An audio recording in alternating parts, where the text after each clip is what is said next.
বাংলায় এসআইআর এর খসড়া ভোটার তালিকা প্রকাশের পরই দেখা গিয়েছে নাম নেই বহু মতুয়ার। স্বাভাবিকভাবেই নাগরিকত্ব নিয়ে আতঙ্কে তারা।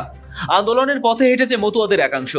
মঙ্গলবার কলকাতায় সাংবাদিক বৈঠকে ওপার বাংলা থেকে আসা হিন্দু শরণার্থীদের আশ্বস্ত করেন কেন্দ্রীয় স্বরাষ্ট্রমন্ত্রী অমিত শাহ। সাফ জানান, মতুয়াদের ভয়ের কোনো কারণ নেই, কেউ ওদের ক্ষতি করতে পারবে না। যারা শরণার্থী হয়ে বাংলায় এসেছে তাদের সকলকে নাগরিকত্ব দেওয়া হবে। मतुआओं को डरने की कोई जरूरत नहीं है। ये भारतीय जनता पार्टी का वादा है।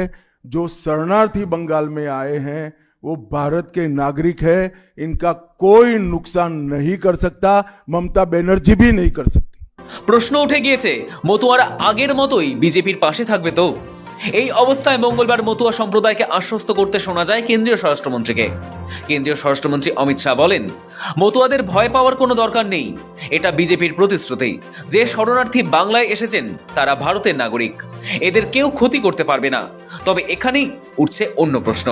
কিছুদিন আগেই মতুয়া সংঘের সংঘাধিপতি তথা কেন্দ্রীয় প্রতিমন্ত্রী শান্তনু ঠাকুর বলেছিলেন, 50 লক্ষ রোহিঙ্গা অনুপ্রবেশকারীর নাম বাদ দিতে গিয়ে যদি 1 লক্ষ মতুয়াকে ভোট দান থেকে বিরত থাকতে হয় তা মেনে নিতে হবে। যে 50 লাখ রোহিঙ্গা মুসলমানের যদি বাদ যায়, সেখানে 1 লাখ আমাদের লোক যদি বাদ যায়, তো আমাদের এটুকু একটু সহ্য করে নেওয়া উচিত। এই কারণে ওপাশে রেশন তোলার সময় মার খেয়ে আমার প্রাণ বুকে দিল হাতে করে নিয়ে আমার এপাশে দৌড়ে আসতে হয়েছে। তো এখন যদি তার সাথেই আবার আমার এখানে রেশন তুলতে হয়, তাহলে আমি প্রতিশোধটা নেব কবে? তো প্রতিশোধ নেওয়ার সময় একটু ওই দিকে কান দেওয়ার সময় নয় যে মমতা বন্দ্যোপাধ্যায় বলল। শান্তনু ঠাকুরের এই মন্তব্য মোটেই ভালোভাবে নেয়নি মতুয়ারা।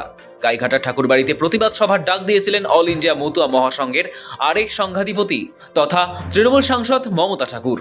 তা নিয়ে ধুন্ধুমার পরিস্থিতি তৈরি হয়েছিল। আগামী 5ই জানুয়ারি পথ ধর্মঘটের ডাক দিয়েছে ঠাকুরপন্থী মতুয়ারা। এসবের মাঝেই কলকাতা থেকে সেই ভয়ের অবসান ঘটান কেন্দ্রীয় স্বরাষ্ট্রমন্ত্রী অমিত শাহ। শান্তনু ঠাকুরকে পাশে নিয়ে তিনি বলেন, মতুয়াদের ভয়ের কোনো কারণ নেই, যদিও পাল্টা কটাক্ষ করতে ছাড়েনি শাসক শিবিরও। মতুয়াদের যেভাবে ওই নাগরিকত্ব দেখিয়ে আপনারা গাজর দেখিয়েছেন, মতুয়াদের প্রতিনিধি ভারতীয় জনতা পার্টির লোকসভার সাংসদ এবং বিধায়করা বলছে যদি মতুয়ার নাম বাদ যায় বাদ যাবে। এ আবার তৃণমূল বলছে না, বিজেপির লোকেরাই বলছে। দুর্নীতি বন্ধ করার কথা বলছে, আর সব থেকে বড় দুর্নীতিবাজ থেকে পাশে বসিয়ে প্রেস কনফারেন্স করছে, যাকে টিভির পর্দায় টাকা নিতে দেখা গেছে। এই হচ্ছে ভারতীয় জনতা পার্টির রাজনীতি। কি বাংলা নিয়ে কাজ করবে? আপনার বিধায়ক সাংসদরা বলছে মতুয়ার নাম বাদ গেলে যাক, আপনার লোকসভার সাংসদরা বলছে যে আমরা বর্ডার রাখবো না, আর আপনি সেই বর্ডার সিকিউর করতে চান। কথা বলছেন মতুয়াদের চিন্তা করবেন না। আরে আপনার দাদা দুদিন আগে ঘুরে গেল, নরেন্দ্র মোদী একটা শব্দ বলেনি, পুরো টেলিফোন যতক্ষণ বক্তৃতা করেছে ফোনে একটা শব্দ বলেননি মতুয়াদের বিপদ নিয়ে।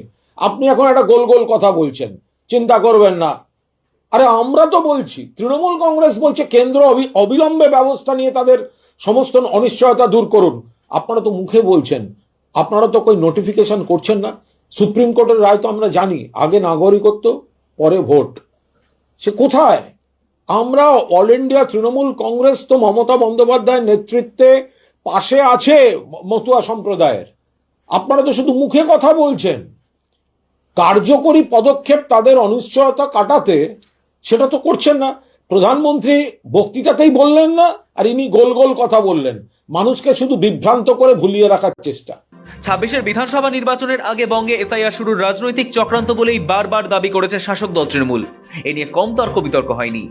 ভোটার তালিকার বিশেষ নিবিড় সংশোধন নিয়ে আতঙ্কে ছিলেন মতুয়া সম্প্রদায়ের মানুষজন, যদিও বিজেপির তরফে তাদের বারবার আশ্বাস দেওয়া হয়েছিল যে চিন্তার কোনো কারণ নেই। মতুয়া সংঘের এক সংঘাধিপতি শান্তনু ঠাকুরের নেতৃত্বে মতুয়া কার্ডও বিলি করা হয়। কিন্তু পরবর্তীতে খসড়া ভোটার তালিকা প্রকাশিত হতেই দেখা যায় বহু মতুয়াদের নাম তাতে নেই। এখানেই তৈরি হয়েছে বিতর্ক, আতঙ্ক, নাম বাদ যাওয়ার শঙ্কা। সৌভিক চ্যানেলের রিপোর্ট, সময়, কলকাতা।